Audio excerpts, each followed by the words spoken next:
আমি টাকা জমাচ্ছি। আমি টাকা জমাচ্ছি। যেদিন অনেক টাকা হবে, সময় কেনার মতো টাকা, সেদিন কিছু সময় কিনে নেব।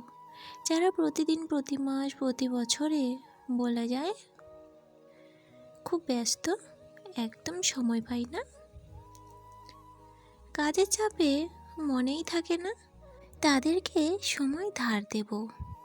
সময় কেনা হয়ে গেলে আমি আবার টাকা জমাবো। এরপর কিনবো অজুহাত।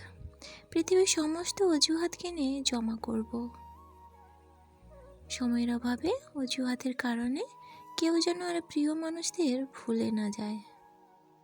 তাই অফুরন্ত সময় আর শূন্য অজুহাতের এক পৃথিবী বানাবো। তাই অফুরন্ত সময় আর শূন্য অজুহাতের এক পৃথিবী বানাবো। এক পৃথিবী বানাবো